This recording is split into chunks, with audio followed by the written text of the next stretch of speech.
अहमदनगरमधील सावेडी गावठाण ते बोलेगाव ते निंबळक बायपास पर्यंतच्या रस्त्याच्या डांबरीकरण कामाचा शुभारंभ संपन्न झालाय। विकास कामातून भौगोलिक विकासासोबतच आर्थिक विकास साधला जातो। दळणवळणाची लिंक जोडली गेली की नागरी वसाहती वाढत जातात। त्यामुळेच नगर शहरासह उपनगरातील रस्ते दर्जेदार पद्धतीने बनवण्याचं काम सुरू आहे। बोलेगाव हे आता ग्रामीण भाग राहिला नसून एक मोठं उपनगर झालंय। शहरातील नागरिकांना निवडणुकीच्या काळात विकास कामांचं दिलेलं वचन पूर्णत्वास जात आहे याचा आनंद आहे। विकास कामातून शहराला नावलौकिक मिळवून देत आहे। माजी सभापती कुमारसिंह वाकळे यांनी बोलेगाव नागापूरच्या विकास कामासाठी सतत पाठपुरावा केला। त्यामुळे खेडेगावाचं रूपांतर शहरात झालं। गेल्या 10 वर्षात मूलभूत प्रश्नांपासून विकासाची कामे मार्गी लावली। आपली पिढी सुसंस्कृत व्हावी आणि आध्यात्मिकतेची गोडी निर्माण व्हावी याकरिता धार्मिक कार्यक्रम आयोजित करण्यासाठी मंदिर परिसरात सभा मंडपाचं काम उभं केलंय। लवकरच गांधीनगर आणि गणेश चौक येथील प्रलंबित रस्त्याची कामं मार्गी लागणार आहे। शासनाच्या माध्यमातून विकास कामांसाठी आणलेल्या निधीचा वापर कुमारसिंह वाकळे हे योग्य पद्धतीने करत असल्याने बोलेगाव परिसरात विकासाची कामे उभी राहिली असं प्रतिपादन आमदार संग्राम जगताप यांनी केलं। अहमदनगरमधील सावेडी गावठाण ते बोलेगाव ते निंबळक बायपास पर्यंतच्या सुमारे 8 कोटी रुपयांच्या रस्त्याच्या डांबरीकरण कामाचा शुभारंभ कुमारसिंह वाकळे यांच्या पाठपुराव्यातून आणि आमदार संग्राम जगताप यांच्या प्रयत्नातून संपन्न झाला। यावेळी माजी सभापती कुमारसिंह वाकळे, राष्ट्रवादी काँग्रेस पक्षाचे शहर जिल्हाध्यक्ष संपत बारसकर, बाजार समिती माजी सभापती अभिलाष घिगे, हरिभक्त परायण तुकाराम महाराज कातोरे, राधाकिसन महाराज कातोरे, भिवसेन महाराज कोलते, अमोल लगड, सचिन जगताप, ज्ञानदेव कापडे, मारुती कापडे, विजय वाकळे, मशिंद्र वाकळे, दिलीप वाकळे, नाथा वाटमोडे, बाळूअण्णा वाकळे, रंगनाथ वाटमोडे, भीमा वाकळे, बबन कराळे, रूपचंद कळमकर, गुलाब शेख, रमेश वाकळे, किसनराव भिंगारदिवे, राम कदम, साधना बोरुडे, रजनी अमोदकर यांच्यासह परिसरातील नागरिक उपस्थित होते। तर यावेळी पुढे बोलताना आमदार संग्राम जगताप म्हणाले, अनेक नागरिकांची बोलेगाव भागात राहण्याकरिता आणि उद्योगधंद्यांसाठी पसंती वाढत असल्याने येथील रस्त्यांची कामं प्रामुख्याने आपण हाती घेतली। काही दिवसातच शहर आणि बोलेगाव भागाला जोडणाऱ्या सीना नदीवरील पुलाचं देखील काम सुरू होणार आहे। काही वर्षांपूर्वी या भागातील रस्त्यांची अत्यंत दयनीय अशी अवस्था होती। मात्र माजी सभापती कुमारसिंह वाकळे यांच्या माध्यमातून येथील भागाचा विकास साधला जातोय असं त्यांनी सांगितलं। तर माजी सभापती कुमारसिंह वाकळे म्हणाले, काही काळापूर्वी या भागातील परिस्थिती बिकट होती, मात्र आमदार संग्राम जगताप यांच्या माध्यमातून आपण येथील विकासाचा अनुशेष भरून काढत आहोत। सावेडी गावठाण ते विरोबा मंदिर ते निंबळक बायपास पर्यंतच्या या महत्त्वाच्या रस्त्याच्या कामाचा शुभारंभ होत असल्यानं समाधान वाटतंय। MIDC मध्ये काम करणाऱ्या नोकरदार वर्गाला या रस्त्यामुळे आता निंबळक बायपासला लवकर पोहोचून आपल्या नियोजित ठिकाणी वेळेत आणि सुरक्षित पोहोचता येणं शक्य होणार आहे। 10 वर्ष या सामाजिक आणि राजकीय क्षेत्रात काम करत असताना आमदार संग्राम जगताप यांचा अनुभव कामी आला। प्रभागातील विकास कामे करताना जिथे कुठे आम्हाला अडचणी आल्या तिथे आमदार संग्राम जगताप यांनी काम केलं। प्रभागातील सुज्ञ नागरिक तसेच आमदार संग्राम जगताप यांच्या पाठबळामुळेच आम्ही प्रभागाचा विकास करू शकलो। प्रभागातील 8 चौकांचं सुशोभीकरणाचं काम हाती घेतलं असून लवकरच या माध्यमातूनही प्रभागाचा कायापालट होण्यास मदत होईल। आमदार संग्राम जगताप यांच्या माध्यमातून नगर शहराने विकासाची भरारी घेतली आहे। मंदिर तिथे सभा मंडप संकल्प आमदार संग्राम जगताप यांनी हाती घेतला। प्रभागातील अनेक रस्त्यांच्या कामाचा शुभारंभ लवकरच आमदार संग्राम जगताप यांच्या हस्ते होऊन कामे पूर्णत्वास येतील। तसेच कोणावरही टीका टिप्पणी करण्यापेक्षा समाजातील जनतेच्या अडीअडचणी आणि प्रभागाच्या विकासाकरिता आपला वेळ घालवला पाहिजे असं आम्हाला आमदार संग्राम जगताप नेहमीच सांगत आले आणि आम्ही देखील याच मार्गावर चालत असून बोलण्यापेक्षा प्रभागातील विकासाच्या कृतीतून आम्ही स्वतःला सिद्ध करण्याचा प्रयत्न करत असतो। प्रभागातील रस्ते, ड्रेनेज, कचरा, मैल व्यवस्थापनाची कामं मार्गी लागत असल्यानं येथील नागरिकांच्या आरोग्याच्या समस्या सुटण्यास मदत होत आहे असं त्यांनी सांगितलं। तसेच विकास कामाच्या माध्यमातून जनतेचा विश्वास संपादित करत आहोत। त्या विश्वासाच्या जोरावर आम्ही निवडणुकांमध्ये आपल्याकडे आशीर्वाद रूपी मते मागायला येतो। आम्ही नागरिकांना सांगू इच्छितो की जर आम्ही विकासाची कामे केली नसेल तर आम्हाला मते देऊ नका असं देखील यावेळी माजी सभापती कुमारसिंह वाकळे यांनी म्हटलंय। राष्ट्रवादी काँग्रेस पक्षाचे एक सक्षम नेतृत्व, राष्ट्रवादीचे जिल्हाध्यक्ष संपतदादा बारसकर आणि ज्यांच्या पाठपुराव्याला यश आलं आणि त्या यशाच्या माध्यमातून आजचा कार्यक्रम संपन्न होतोय अशी आपल्या या भागाचं एक नेतृत्व सन्मान्य कुमार भाऊ व त्यांच्या विनंतीला मान झालेले सर्वच मान्यवर मंडळी, सर्व निंबळकचे सर्व ग्रामपंचायत सदस्य मंडळी, सर्व निमंत्रण आलेले सर्व मान्यवर मंडळी, खरं तर आपल्याकडं आज या बोलेगाव निंबलकचा रस्त्याच्या कामाचा शुभारंभ होत आहे आणि होत असताना आता बऱ्याच मान्यवरांनी मनोगत व्यक्त केली, काहींनी भावना देखील व्यक्त केल्या की कशी परिस्थिती होती. आणि पंकजने देखील मगाशी सांगितलं, मला थोडा हसायला आलं. पंकज म्हणला की काय म्हटला, नरक ह्या तर. पण खरं तर आपण जर पाहिलं तरी सगळी पूर्वी काळामध्ये पंकज ही आपली महानगरपालिकेच्या हद्दीमध्ये समाविष्ट होण्याच्या अगोदर ही सगळी ग्रामपंचायत परिसर होता आणि म्हणून ग्रामपंचायत परिसर असताना हा भाग देखील वेगळ्या भागाला जोडलेला परिसर होता. आणि म्हणून आज देखील आता निंबळक तसं पाहायला गेलं तर आपल्याकडे येत नाही, पण तरी देखील की कुठेतरी ज्यावेळेला दोन गावं रस्त्याच्या माध्यमातून जोडले जातात, नदी असेल तर पुलाच्या माध्यमातून जोडले जातात, तर त्या भागाचा निश्चित रूपानं एक फक्त भौगोलिक विकास नाही होत, आर्थिक विकास देखील होत असतो. आणि म्हणून आपण देखील त्याच प्रकारे आज या रस्त्याच्या माध्यमातून हे दोन्ही योग साधलेला आहे की ज्या वेळेला दळणवळण वाढणार आहे, अगदी पलीकडच्या भागातून या भागातून शहरामध्ये जातील, तर तुम्हाला सांगतो इथं आपण जसं ग्रामीण भागामध्ये आपण पूर्वीपासून पाहतो की शेतीबरोबर आपला प्रत्येकाचा जोडधंद्याचा व्यवसाय असतो, दुधाचा असायचा. आणि म्हणून ज्यावेळेला रस्त्याला वर्दळ वाढेल, जसं महाराज आपण सांगितलं की आता पूर्वी 6 वाजता गाड्या बंद व्हायच्या, आता 2-2 वाजता सुद्धा रात्री गाड्या जातात. ज्यावेळेला लिंक जोडली जाईल पुढेपर्यंत, रस्ता पूर्णपणे फुल भेटी चालू होईल, तर तुम्हाला सांगतो आपण आपल्या शेतीमध्ये इथं छोटा मोठा काहीतरी व्यवसाय दुकान जरी सुरू केलं तरी आपल्याला शेतीबरोबर तो जोड व्यवसाय चालू होणार आहे. त्याच्यामुळे रस्त्याचा उपयोग हा आपल्याला व्यावसायिकदृष्ट्या फक्त भौगोलिक विकास नाही होणार, आर्थिक देखील सुबत्ता हे आपल्या परिसरामध्ये येण्याचं काम होणार आहे. आणि म्हणून ही विकासाबरोबर कामांबरोबर रस्त्याबरोबर रस्त्याची ज्यावेळेस निर्मिती होती तर त्यावेळेला हा सगळा एक अर्थकारण हे त्याशी जोडलेलं असतं, त्याच्या माध्यमातून लोकांच्या देखील कुटुंबामध्ये सुबत्ता येत असते. आणि म्हणून जसं आपण सांगितलं की आता भाव वाढू द्या, रस्ता झाला की ऑटोमॅटिक सगळं भाव वाढत जातो. पूर्वी माणूस येत नव्हता. मागच्याच आमदारकीमध्ये मला लोक म्हणायचे सारखं आलं की रस्ता रस्ता. मी व्हायचो जसं कुमार भण्याचं सांगितलं एखाद्या कोणाला ते सांगतात की तुमचं काम नाही का मत राखत. मी सुद्धा त्याला त्या दिवस सांगितलं होतं, म्हटलं 2019ची विधानसभा लढण्याच्या अगोदर तुमचा बोलेगावचा रस्ता मी केला नाही तर तुमच्या गावात येणार नाही आमदारकीला प्रचार मत मागायला, असंही त्यावेळेस मी सांगितलेलं होतं. आणि आता नव्हतं सांगितलं या आता झाल्यावर या रस्त्याच्या अगोदर फक्त कुमार भाऊ सांगितलं, कोण म्हणते त्यांना ते निंबळक जोडावं लागेल, निंबळक जोडावं लागेल. मी त्यांना म्हटलं जाहीर नाही सांगा, पण तुम्हाला सांगतो की तुम्हाला सुद्धा फोन करणार नाही मत मागायला, तुम्ही रस्ता करू द्या. मी खाजगी सांगितलं त्याला विरोधाचा भाग जाऊ द्या. पण हे सगळं काम ज्यावेळेस होतं आम्हालाही मनापासून आनंद होतो की आपल्या प्रयत्नांना यश येतं, आपण कुठेतरी प्रयत्न करत असतो.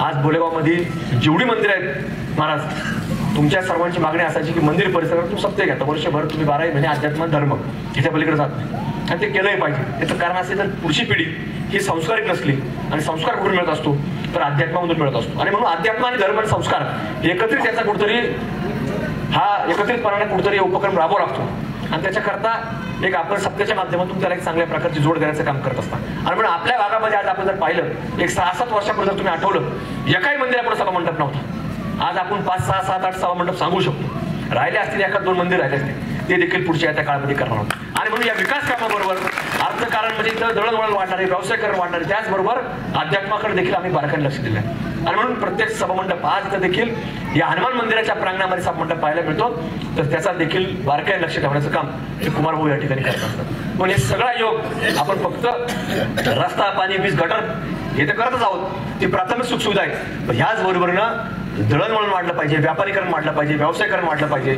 लोकांच्या कुटुंबामध्ये सुबत्ता आली पाहिजे. आणि त्याचबरोबरीने हे अध्यात्म आणि धर्माचं काम हे सगळा एक चांगला योग कुमारभाऊ आपण सगळ्या मंडळींनी पुढाकार घेऊन साधण्याचं काम या बोलेगाव सारख्या उपनगरामध्ये केलं आहे.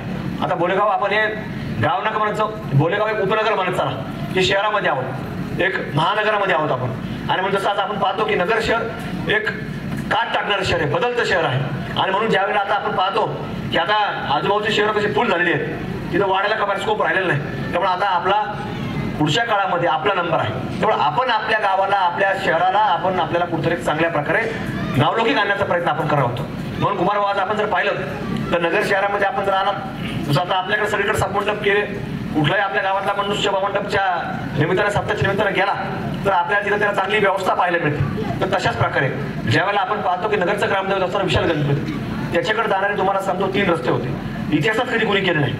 सारखं तुम्हाला सांगतो खड्डे असायचे पावसाळ्यात, काही लोक चिरीमिरी चिल्लर लोक असतात ते राजकारणातले काही ज्याला कुत्र खात नाही तसे लोक तिथे आंदोलन करणार पेपरला फोटो येणार म्हणजे वार्डात उभं राहील तुम्हाला सांगतो एक आकड्याच्या पुढे मत झालंय एक आकडा म्हणजे कसं 1 ते 9 पर्यंत एक आकडा असतो सिंगल आकडा मग त्याला 10 मतं पडत नाही 2 आकड्यात तसे लोक सारखे तुम्हाला सांगतो यांना क्याव क्याव क्याव क्याव करणार तिथे आंदोलन करणार आणि पेपरला फोटो तेवढं असतं ब्लॅकमेलिंग करायचं घर भरायचं तेवढंच काम असतं त्या लोकांचं त्यांचा उद्देश काम हवं नसतं त्यांचं फक्त काय असतं ब्लॅकमेल कुठेतरी करायचं कुठेतरी अधिकाऱ्यांवर दाब निर्माण करायचं त्यांना पैसे मिळवायचे पण त्या सगळ्यातून आम्ही निर्णय घेतला की आता कुठेतरी नगरचं ग्रामदैवत आहे तिथपर्यंत ग्रामदैवतापर्यंत जाणारे 3 रस्ते एक आहे आपल्या टिळक रोडनी तो रस्ता आता आपण केला स्वस्तिक चौकातून टिळक रोडचा दुसरा रस्ता होता महामानव डॉक्टर बाबासाहेब आंबेडकरांच्या पुतळ्यापासून माळवाडा बेशीपर्यंत त्याचंही तुम्हाला सांगतो कॉन्क्रीट करण्याचं काम झालं आणि आता तिसरा रस्ता होता संपत आला की जो सगळ्या शहरात जेवढ्या मिरवणुका येतात त्या मिरवणुकीचा प्रमुख मार्ग जिथून सुरुवात होती छत्रपती शिवाजी महाराजांच्या पुतळ्यापासून माळवाडा बेशीपर्यंत त्याचा देखील आता तुम्हाला सांगतो राज्य सरकारकडच्या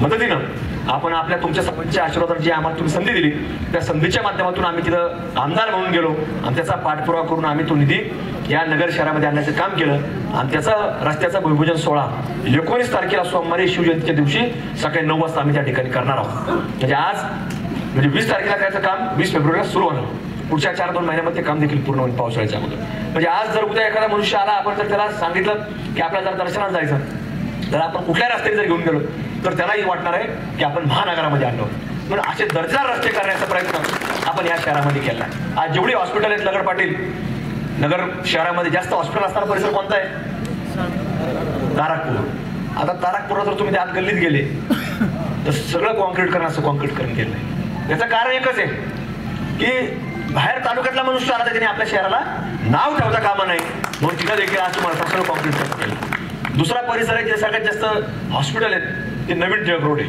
तिथं आरोग्यनगर झाले तिथं देखील तुम्हाला सांगतो कॉन्क्रीट नाही पण सगळं डांबरीकरण करून दिलेलं आहे म्हणजे ग्रामीण भागातून आपला जो मनुष्य येतो तालुक्यातून मनुष्य येतो एखाद्या कोपऱ्यातून येतो तर तो म्हटला पाहिजे की नगर शहर बदलतं शहर आहे विकसित शहर आहे आणि म्हणून त्या दृष्टिकोनातून आपण पावलं टाकलेले आहेत म्हणून आज त्याचा उपक्रम म्हणून आज कुठेतरी कुमार भाऊ तुमच्या सर्वांच्या पाठपुराव्यात आज आपण हा एक लिंक जोडण्याचं काम केलंय बोलेगाव निंबळ स्वामा भावाचा मागं बसलेले आहेत ज्या वेळेस कडले साहेबांबरोबर कुठेतरी भेटले मला सांगायचे की आमच्या रस्त्याचं काय झालं म्हटलं होणार आहे मी दरवेळेला तुम्हाला सांगतोय मंडळी पाठपुरावा करण्याचं काम करायचे आज त्यांनाही तुम्हाला सांगतो आता माणूस नसल्यामुळे तर त्यांची अडचण होती बऱ्याच वेळेला कोणाचा संपर्क होत नाही पण ते आम्हाला सांगत असतात आमच्या बोलेगावचा लिंबळकचे काही प्रश्न असतील आम्हाला सांगतात आम्ही सगळे मंडळी मिळून ते सोडायचं देखील काम आम्ही सातत्याने करत असतो म्हणून आज या रस्त्यावर न थांबता आज जवळपास अंदाजे मला वाटतं काहीतरी 4 कोटी रुपयाचा अंदाजे रक्कम असताना नसताय पण हा देखील झाल्यानंतर तुम्हाला सांगतो त्याचा पूल देखील जवळपास 8 ते 8.5 कोटीचा पूल हा देखील आता मंजूर झालेला आहे त्याचा आता काही दिवसामध्ये टेंडर निघेल आणि टेंडर निघलं वर्क ऑर्डर झाली तर पावसाळ्यापूर्वी हा पूल कसा होईल त्याच्याकरता देखील आम्ही प्रयत्नशील असणार आहे आणि तो पूल म्हणजे RCC पूल असणार आहे त्याला कुठल्याही नळ्या नाही फक्त डायरेक्ट मोऱ्या असणार आहेत म्हणजे वरतून किती जरी पाणी आलं तर त्याला ते पाणी वरती पुलाला लागणार नाही अशा प्रकारची व्यवस्था आपण केली आहे आणि हे सगळं झालं की तुम्हाला सांगतो आता आपल्याला या मार्गानं संपदाचा आपल्याला आता केंद्र सरकारच्या माध्यमातून आपल्याला 40 इलेक्ट्रिक बस भेटणार आहे तर त्या देखील तुम्हाला सांगतो आपल्याला या मार्गाने निंबळकपर्यंत न्यायच्या म्हणजे एखाद्या महिलेला जर वाटलं की मला आता दिल्लीगेटपर्यंत जायचं रोड आहे तुम्हाला जर वाटलं तर तुम्ही या बसमध्ये बसल्या तर आपली माता भगिनी सुद्धा सुरक्षितपर्यंत जाऊ शकते आणि ते देखील इलेक्ट्रिक बस म्हणजे कुठल्याही प्रकारे प्रदूषण नसणाऱ्या गाड्या या आपण नगर शहरामध्ये आणणार आहोत आणि त्याचा देखील 40 गाड्या ह्या आता आपल्याला येत्या काही दिवसामध्ये त्याची देखील मंजुरी मिळणार आहे म्हणजे या सगळ्या वेगवेगळ्या विषयांवरती आपण काम करतोय म्हणजे ह्या गाड्यांच्या माध्यमातून देखील लोक इकडं येत जातील लोकवस्ती वाढली लोकांनाही वाटतं की जर सिटी बस येते तर आपल्या इथं राहायला हरकत नाही आणि म्हणून हे सगळं एक चांगल्या प्रकारे लोकवस्ती निर्माण होण्याकरता देखील रस्त्याच्या माध्यमातून हा सगळा उपयोग आपण येणाऱ्या काळामध्ये करणार आहोत आणि म्हणून ह्या सगळ्या माध्यमातून जसं आपण महाराज म्हटलात की आता आमच्या मागे उभं राहायचं हे तर वस्तुस्थिती उभं राहिलं तरच आम्ही काम करू शकतो तुम्ही जर आम्हाला मतारूपी ताकद दिली तर आम्ही पुढे करू शकतो पण आज तुम्ही जे मतारूपी आम्हाला एकदा नाही 2दा संधी दिली आणि त्या संधीच्या माध्यमातून आम्ही या संधीचं सोनं करण्याचं काम हे फक्त आणि फक्त तुमच्या आशीर्वादामुळे आज आम्ही या ठिकाणी करू शकलो आहोत आणि म्हणून पुढच्या काळामध्ये देखील आपल्याला ते काम हे करावं लागणार आहे त्याला अवकाश आहे अजून परत येऊ आम्ही आता काय प्रचाराची काय आचारसंहितेची वेळ नाही अजून भरपूर अवकाश आहे पण तरी ते केलं सांगितलं गेलं पाहिजे केलेलं काम करायच्या वेळेला काय असतं जोपर्यंत काम होत नाही तीव्रत असते एकदा काम संपलं की आपल्या डोक्यातून तो प्रत्येकाचा विषय निघून जातो आणि म्हणून हे सगळं आपल्याला न विसरता आज जरी विसरत चालेल पण निवडणुकीला मात्र ते खोलीत गेले त्यावेळेस विसरू नका आज खरं तर चांगला एक तुम्हाला चांगला योग तुमच्यामुळे या ठिकाणी वारंवार घडून येतो की जो निधी आपण आणता लोकांच्या प्रत्येकाच्या तो उपयुक्त ठरतो. म्हणजे असं एक टक्काही तरी वाटलं नाही की आज आपण कुठला तरी निधी आपल्याकडे पाठपुरावा करून आपण आणलाय आणि इथं आल्यानंतर त्याचा योग्य प्रकारे विनियोग झाला नाही, असं कधी आजपर्यंत झालं नाही. पण येणाऱ्या काळामध्ये तुम्हाला सांगतो की अशाच विकासात्मक काम, विकासात्मक भूमिका आणि त्या विकासाच्या माध्यमातून प्रत्येकाच्या कुटुंबापर्यंत सुबत्ता आणण्याचं काम हे आपल्या सगळ्या मंडळींना इथून पुढच्या काळामध्ये देखील करायचंय. तुम्ही पलीकडच्या रोडचा विषय मांडला, खरं तर तो मागच्या 2 वर्षापूर्वी झाला असता. अनेक वेळा आम्ही देऊन गेलो, पण काही राजकारणामधली मंडळी आता असतात, फार तिथे टोकाची भूमिका घेता येत नाही. आम्ही त्यांना सांगितलं तुमच्या नाही झालं तर आम्ही करून घेतो, पण तुम्ही नाही होणार म्हणून तरी सांगा. पण नाही, आमच्या आता पुढच्या 8 दिवसात चालू होणार आहे, 15 दिवसात चालू होणार आहे असं म्हणता तुम्हाला सांगतो जवळपास 2-2.5 वर्ष निघून गेले. आता काय सांगायचं, आता ते बोलता येत नाही. पण असू द्या, आता त्या दिवशी आमची खासदार साहेबांची आमची बैठक झाली, त्याच्यामध्ये त्यांनी सांगितलं की आता आपण तो काहीतरी निर्णय त्याच्यावरती घेऊ आणि या उन्हाळ्यामध्ये त्याचं काम आपण सुरू करू, असं देखील त्यावेळी चर्चा झाली. त्यामुळे तो देखील रस्त्याचा प्रश्न आपला मार्गी लागेल. म्हणजे तुम्हालाही तिकडून बाहेर जात आहे, पण तुम्हाला सांगतो रस्ता जरी पूर्ण झाला तर हायवेवर कुठं जात नका, तर तुम्ही आतल्या रोडने जात जा, त्याची काळजी करू नका. कारण आता रस्ता सगळा इथपर्यंत जॉईंट होणार आहे. जॉईंट झाला म्हणजे आपण दिल्ली गेटपर्यंत तुम्हाला सांगतो, आपण मोटरसायकल जर निघालो तरी अगदी 5-7 मिनिटात आपण माणूस आपल्या इथून म्हणजे बोलेगाव पासून आपण एक 5-7 मिनिटं 10 मिनिटं फार झाली दिल्ली गेटपर्यंत जायला. कारण इथून या रोडला लागले की बालिकाशी रोड लागतो, ते कॉन्क्रीटचा रोड आहे. म्हणजे गाडीच्या टायरला सुद्धा तुम्हाला सांगतो, आपल्या चपलात सोडा टायर सुद्धा चिक्कल लागणार नाही. आता हे असा रस्ता इथपर्यंत दिल्ली गेटला जाऊपर्यंत झालेला आहे आपल्या गावातून, म्हणून तुम्ही त्याची चिंता करू नका. त्यामुळे चांगल्या प्रकारे सगळं काम होईल. थोडं काही अडचणी तांत्रिक आहे, आता फार नावं बोलता येत नाही म्हणून त्याच्यावर तर जाणार नाही आपण, खाजगीत बोलू त्याच्यावरती. पण असू द्या, ते देखील काम आपलं मार्गी लागेल. पण आज एक चांगला उपक्रम, चांगला कार्यक्रम आज सगळ्या तुमच्या माध्यमातून, तुमच्या पाठपुरामुळं आणि कुमार भाऊच्या पाठपुरामुळे आज या ठिकाणी संपन्न होतोय. तर अशाच रीतीने पुढच्या काळात देखील आपण काम करत राहू. तुमच्या सदैव आशीर्वाद हा आमच्यासारख्या कार्यकर्त्याच्या मागे असू द्या, अशीच आपल्या आचार्य मित्रांना विनंती करतो आणि आपल्या सर्वांची रजा करतो. धन्यवाद. जय हिंद. जगताप तसेच आपल्या नूतन शहराध्यक्ष राष्ट्रवादीचे आमचे राष्ट्रवादीचे गटनेते नगरसेवक संपतदादा बारसकर, मार्केट कमिटीचे सभापती ढिगे साहेब आणि आपले या कार्यक्रमाला सगळे आलेले महाराज मंडळी, भीवसेन मामा असतील, राधाकिशन नाना असतील, तुकाराम भाऊ असतील आणि सगळे आपल्या बोलेगावातले वडीलधारी ज्येष्ठ मंडळी, सगळे आलेले माझ्या माता भगिनी, जमलेले तरुण मित्र, प्रभागातून आलेले आपले सर्व नागरिक आणि विशेष करून निंबाळ गावातून आलेले सर्व ग्रामपंचायत सदस्य आणि सर्व नागरिक. आज आपल्याला माहिती आहे की आपल्या या सभामंडपा समोर अतिशय चांगला कार्यक्रम आज आपला होऊ राहिलेला आहे. परिस्थिती भीवसेन मामांनी सांगितली, तुकाराम भाऊंनी सांगितली तशी खराबच होती पूर्वी, पण आज आपण पुढं प्रगतीच्या दिशेने आपला प्रभाग हा नेऊ राहिलेलो आहे. आज आपल्याला माहिती आहे की सावडीपासून बिरोबा मंदिर आणि आपल्या विटभट्टीपासून ते निंबळक बायपास पर्यंत हा महत्वाचा रस्ता, ही एक महत्वाची प्रगतीचं लक्षण आहे. कारण हा 3-4 गावांना बायपासला जोडणारा हा रस्ता आहे. या रस्त्यामुळं नागापूरच्या या पलीकडच्या भागातले म्हणजे निंबळक आणि खारेकर जुने आणि बायपासवरून जे आपल्या प्रभागातल्या लोकांना जे पुण्याला मुंबईला जायचं झालं तर आपल्याला पूर्वी शहरातून बऱ्याच लांब जावं लागायचं. पण संग्रामबाईंनी हा रस्ता आपल्याला करून दिल्यामुळं हा आपल्याला लवकरात लवकर बायपासला आपण आपल्या प्रभागातून पोहोचल्या जाऊ. आणि आपलं जे बोलेगाव गांधीनगर भागातल्या नागरिकांना सुद्धा MIDCत सुद्धा जायचं झालं तरी सुद्धा आपल्याला त्या बायपासने एकदम संग्रामबाईंनी आपल्या सगळ्यांची सोय ती करून दिली. सर्वात महत्वाचं 10 वर्षामध्ये काम करताना संग्रामबाईंचा अनुभव आम्हाला कामी आला. प्रत्येक वेळेस कुठं ना कुठं आम्ही जिथं कमी पडल्यावर संग्रामबाईंची एक ताकद आमच्या मागे उभी राहिली आणि त्याच्यामुळे संपतदादा मी या राजकारणाच्या पटलावर पुढं ना पुढं चांगलं खेळतोय. आणि त्याचं कारण आहे की जे आमच्या मागं जी ताकद उभी जी संग्रामबाईंची आणि तुमच्या सगळ्यांचे आशीर्वाद याच्यामुळे हे कामं होत असतात. आणि आपल्याला माहिती आहे की मागच्या वेळेस आपलं ठरलेलं आहे वाढदिवसाच्या वेळेस की यावेळेस 50,000च्या लीडने आपल्याला संग्रामबाईंना निवडून आणायचं. कारण त्यांची जी कामं झालेली शहरामध्ये आपण कोणत्याही प्रभागात आपण जर फिरलो तर संग्रामबाईंचं काम आपल्याला कोणत्याही चौकात, गल्लीत, कॉलनीत, नगरमध्ये कुठं ना कुठं पाहायला मिळवायचं. पूर्वीच्या आमदारांनी इतकं काही शहराचा विकास केला नाही, त्यामुळे आपलं शहर मागं आलं. पण संग्रामबाईंच्या माध्यमातून आज या नगर शहराने विकासाच्या बाबतीत एक भरारी घेतलेली. आपल्याला माहिती आहे, या भागामध्ये आता अमोल शेठ म्हणले की 50-60 लाख रुपये रेट आला पाहिजे, 30 लाख रुपयापर्यंत संग्राम भाईमुळं आलाय. आता हे 65 एकर भरल्यावर 40 लाख पर्यंत येणार आहे. आणि आता भैया अजून काहीतरी चांगलं आपल्याला देतील की जेणेकरून आपल्या प्रभागामध्ये 8 चौकाचं सुशोभीकरण आहे. चांगले विद्युत रोषणाईचे चौक सुशोभीकरण संग्राम भाईंच्या माध्यमातून ते हे काम बसत नव्हतं. संग्राम भाईंनी आयुक्तांशी चर्चा करून ते काम आपल्याला दिलं. आज आपण ज्या सभा मंडपासमोर आहे ते अतिशय चांगलं झालंय. आणि अशी सभा मंडप मंदिर तिथं सभा मंडप करण्याचा संग्राम भाईंचा एक मानस. आज आपण पाहिलं ती बऱ्याचशा रस्त्यांची आपले उद्घाटन सुद्धा नाहीये की त्यांची तारीख आपल्याला मिळत नाही. तारीख मिळत नाही म्हणजे प्रत्येक दिवशी दररोज त्यांचं उद्घाटनाचंच काम आहे आणि विकासाचं काम आहे. हे एक पॉझिटिव्ह काम आहे. दिवसभर त्यांचा वेळ हा फक्त उद्घाटनासाठी आणि कार्यक्रमांसाठी जातो. कोणावरही टीका ते करत नाही ना आम्हालाही सांगतात कोणावर टीका करायची नाही. कारण आपला वेळ आपण आपल्या जनतेच्या कामामध्ये, ज्या जनतेने आपल्याला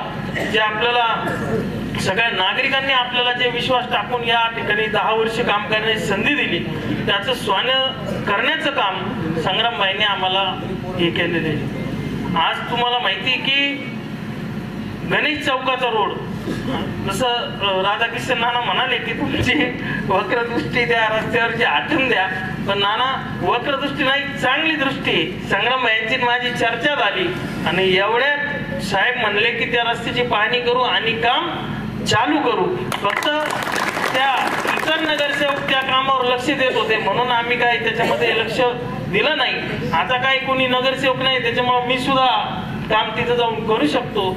लवकरात लवकर दर्जेदार भारी रस्त्याचं काम मी तुम्हाला म्हणजे संग्राम भाया करून देतील हा मी तुम्हाला शब्द या मारुती मंदिरासमोर देतो. तोच नाही तर आपल्या गांधीनगरचं सुद्धा काम संग्राम भायांनी व खासदार साहेबांनी हे मंजूर केलेलं आहे. तसंच आपल्या भारत विक्रीपासून जे आपल्या गांधीनगरचं ड्रेनेज लाईनचं पाणी सर्व रस्त्यावर येतं म्हणजे आपल्या 60% भागाला ड्रेनेज लाईन नाहीये. त्याच्यापैकी साहेबांनी जे आपल्याला पूर्वी बोलेगावची लाईन दिली त्याच्यामुळे आपल्या 30% भागाचा प्रश्न सुटला आणि आता त्यांच्या अंतर्गत आपण 1.5 कोटी रुपयाची ड्रेनेज लाईन भारत विक्री ते निमळक रोड ते खारवाड्यापर्यंत जी प्रमुख लाईन असते ती मंजूर केलेली. त्यामुळं इतर कॉलन्या सर्व गांधीनगर असन, श्रीरामनगर असन, बालाजीनगर असन किंवा शनिधाम असन आणि या संभाजीनगरची काही बाजू अर्जुन नगर असन हे सर्व भाग हनुमान नगर असन ह्या सर्व भागाचं पाणी आता तिथून जाणार आणि पाणी तिथून गेलं तर जो रस्त्याला गटारीचं पाणी साचून जो रस्ता आपला खराब व्हायचा तो रस्ता सुद्धा इथून पुढे टिकणार आहे आणि त्या आजारातून रोगराईतून बाहेर आपल्याला या संग्राम भायांनी काढलेला आहे. त्यामुळं आपल्याला सुद्धा त्यांच्या आमदारकीच्या वेळेस आपण त्यांच्यासाठी झटलं पाहिजे. कारण चांगले माणसं निवडून आले तरच आपल्या शहराचा विकास होणार आहे. कारण मी प्रत्येक ठिकाणी कॉलनीमध्ये गेल्यावर सांगत असतो की काम नाही केलं तर मला मतदान करू नका. संपत दादा सुद्धा तेच सांगतात की आम्ही जर तुमचं काही काम नाही केलं तर आम्हाला निवडून देऊ नका. कारण संग्राम भाईंनी आम्हाला कायम वारंवार सांगितलेलं आहे जोपर्यंत तुमच्याकडे सत्ता आहे तोपर्यंत जनतेचे काम करा. तुम्हाला जिथं अडचण असेल तिथं मी तुमच्या मागं उभा आहे आणि जिथं जिथं अडचण येते म्हणजे आपली समजा निधीची बँकच संग्राम भाई आहे ते जेवढा फंड आपल्याला रिलीज करतील त्याच्यावरच आपलं हे खालचं काम चालू आहे. कारण किती काय झालं तर जो देतो त्याचं आपण नाव घेतलं पाहिजे. जसं बऱ्याच ठिकाणी कॉलनीमध्ये तुम्हाला वाटतं का मी करतो पण आपली बँक रिझर्व्ह बँक संग्राम भाई आहे त्यांच्याकडून जे तेच आपण खाली फक्त विनियोग आपण चांगला करतो जे जनतेला जे गरजेचं आहे तेच देतो. हे सुद्धा संग्राम भाईंनी आपल्याकडे पाहून ओळखलंय म्हणून त्यांनी कधी आपल्या बोलेगाव नागापूर भागाला निधी देताना कधी त्यांनी आखडला नाही. तसं पाहिलं तर नगरसेवक 73 आहे पण समजा आपल्या भागाला संपत दादाला उजवा हात त्यांचा कायम आहे. एक आकडा 0 ते कायम वाढून आपल्याला निधी देतात आणि त्यामुळे आपल्या प्रभागाची कामं होतात. कारण त्यांना सुद्धा जाणीव आहे शहरामध्ये ते दररोज कार्यक्रमाला फिरतात. आपला भाग हा नवीन वसाहती वाढू राहिलेला आहे. इथं रस्ते लाईट पाणी काहीच नाही आणि त्यांच्या माध्यमातून आता आपण आपला प्रभाग चांगला नंदनवन करण्याचं काम, गणेश चौकाचा रस्ता चांगलं दर्जेदार करण्याचं काम, गांधीनगरचा रस्ता दर्जेदार करण्याचं काम आणि आता हा निंबळक रोड आहे हा अतिशय चांगल्या पद्धतीने करण्याचं काम आपण संग्राम भाईंच्या माध्यमातून आणि आशीर्वादाने करणार आहे। आता आपल्या सीना नदीवरचा 9.5 कोटीचा पूल सुद्धा संग्राम भाईंनी तो आपल्याला मंजूर करून दिला। येत्या काळामध्ये त्याचं सुद्धा उन्हाळ्यापर्यंत काम चालू होईल असा संग्राम भाईंनी आपल्याला तुमच्या म्हणजे शब्द त्यांनी आपल्याला दिलेला आहे की या उन्हाळ्यापर्यंत तो पुलाचं सुद्धा काम सुरू होईल। आपल्याला माहिती जुना पूल हा बरेच 30-40 वर्षापूर्वीचा असेल आणि ते सुद्धा आता फार कमकुवत झालेलं आहे। आपली या भागातली वसाहत वाढत चाललेली अतिशय अत्याधुनिक पूल आपल्याला त्यांच्याकडून मिळणार आहे आणि त्यांना सुद्धा आता पुढे कार्यक्रमाला परत बऱ्याच ठिकाणी जायचंय म्हणून मी माझं मनोगत आवडतो आणि थांबतो। धन्यवाद। प्रतिनिधी अनिकेत गवळी, न्यूज टुडे 24, अहमदनगर।